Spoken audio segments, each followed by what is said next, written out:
ഓരോ കലാസൃഷ്ടിയിലും കലാകാരന്റെ ഭാവനകളും കഴിവുകളുമാണ് കാണാനാകുന്നത്. മനുഷ്യരുടെ കലാസൃഷ്ടികളിൽ മാത്രമാണോ ഇതൊക്കെ കാണാൻ കഴിയുന്നത്? അതോ നമുക്ക് ചുറ്റുമുള്ള ലോകത്തിലെ സൃഷ്ടികളിലും ഇത് കാണാനാകുന്നുണ്ടോ? കണ്ണഞ്ചിപ്പിക്കുന്ന നിറങ്ങളുടെ ഒരു ലോകത്താണ് നമ്മൾ ജീവിക്കുന്നത്. കണ്ണിന് കുളിർമയേകുന്ന നിറങ്ങളും നിറഭേദങ്ങളുമാണ് എവിടെയും. ചിലതൊക്കെ ചെറിയ ചെറിയ നിറഭേദങ്ങളാണെങ്കിൽ മറ്റുള്ളവ നേർവിപരീതമായ നിറക്കൂട്ടുകളാണ്. സൃഷ്ടികളിലെ സുന്ദരമായ ഈ വർണ്ണവൈവിധ്യങ്ങൾ ആരുടെയും മനം കവരുന്നതാണ്. എന്നാൽ എവിടെ നിന്നാണ് ഈ നിറങ്ങളെല്ലാം? ഉത്തരത്തിനായി പ്രകാശത്തിന്റെ സ്വഭാവവും അത് വന്നു പതിക്കുന്ന പ്രതലങ്ങളിൽ അത് പ്രവർത്തിക്കുന്ന വിധവും നോക്കാം. പ്രകാശം സാധാരണഗതിയിൽ വെള്ള നിറത്തിലാണ് നമ്മൾ കാണുന്നത്. എന്നാൽ ഈ പ്രകാശത്തെ പല പല നിറങ്ങളായി വേർതിരിക്കാൻ പറ്റും. ഓരോ നിറത്തിന്റെയും തരംഗദൈർഘ്യം വ്യത്യസ്തമാണ്. മിക്ക വസ്തുക്കളിലും ചില നിറങ്ങളെ ആഗിരണം ചെയ്യുകയും മറ്റു ചിലതിനെ പ്രതിഫലിപ്പിക്കുകയും ചെയ്യുന്ന രാസപദാർത്ഥങ്ങളുണ്ട്.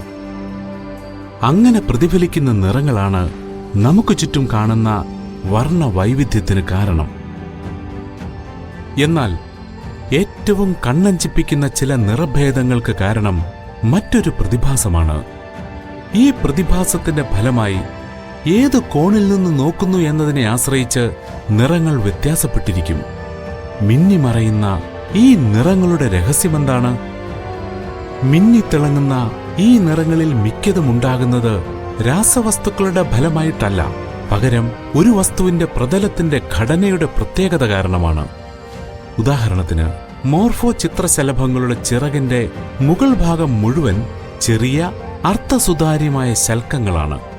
ഓരോ ശൽക്കങ്ങളുടെ പ്രതലം നിറയെ വളരെ നേർത്ത ഒരേ അകലത്തിലുള്ള വരമ്പുകളാണ്.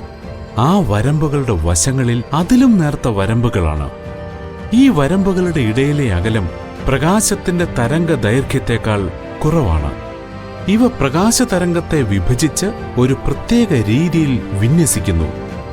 അതിന്റെ ഫലമായി ചില നിറങ്ങൾ അപ്രത്യക്ഷമാകുന്നു, എന്നാൽ ചില നിറങ്ങൾ കൂടുതൽ തീവ്രതയുള്ളതായി മാറുന്നു. ആ നിറങ്ങളുടെ പ്രകാശതരംഗങ്ങൾ വെട്ടിത്തിളങ്ങുന്ന നീലയായി പ്രതിഫലിക്കുന്നു. ഇത്തരം അത്ഭുതകരമായ കലാസൃഷ്ടികൾ അതിവിദഗ്ധമായ സങ്കീർണമായ രൂപഘടനയാണ്. കണ്ണഞ്ചിപ്പിക്കുന്ന ഇത്തരത്തിലുള്ള നിറങ്ങൾ നമുക്ക് ചുറ്റും മാത്രമല്ല, നമുക്ക് മുകളിലും കാണാനാകും. സൂര്യൻ ചക്രവാളത്തിലേക്ക് താഴുമ്പോൾ അതിമനോഹരമായ അത്യാകർഷകമായ നിറങ്ങൾ കൊണ്ട് ആകാശം വർണ്ണശബളമാകുന്നു. ആകാശത്തിന്റെ ഈ ചിത്രരചനയ്ക്ക് പിന്നിൽ എന്താണ്? സൂര്യരശ്മികൾ ഭൂമിയിലേക്ക് വരുമ്പോൾ വായുവിലെ തന്മാത്രകളിലും പൊടിപടലങ്ങളിലും തട്ടിച്ചിതറുന്നു. പ്രകാശതരംഗങ്ങൾ എത്രത്തോളം ചിതറുമെന്നത് അതിന്റെ തരംഗദൈർഘ്യത്തെ ആശ്രയിച്ചാണ് ഇരിക്കുന്നത്. നീല നിറത്തിന് തരംഗദൈർഘ്യം കുറവായതുകൊണ്ട് അവ അന്തരീക്ഷത്തിലെങ്ങും ചിതറുന്നു. ഇങ്ങനെ ചിതറുന്ന നീലയാണ് ഉച്ചസമയത്ത് തെളിഞ്ഞ ആകാശത്ത് നമ്മൾ കാണുന്നത്. സൂര്യാസ്തമയ സമയത്ത് ആകാശം ചുവപ്പായി കാണുന്നത് പ്രകാശം കൂടുതൽ ദൂരം സഞ്ചരിക്കുന്നതുകൊണ്ടാണ്. തരംഗദൈർഘ്യം കുറവായതിനാൽ നീല നമ്മൾ കാണുന്നതിന് മുമ്പേ ചിതറിപ്പോകും. ചുവപ്പിന് തരംഗദൈർഘ്യം കൂടുതലായതുകൊണ്ട് അത് ചിതറിപ്പോകാതെ നമ്മുടെ അടുത്തുവരെ എത്തുന്നു.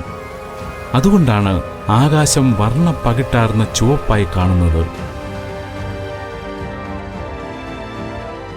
ഈ ഭൂഗ്രഹത്തെ വർണ്ണശബളമാക്കാനായി കലാകാരൻ എത്രയെത്ര നിറങ്ങളാണ് ഉപയോഗിച്ചിരിക്കുന്നത്.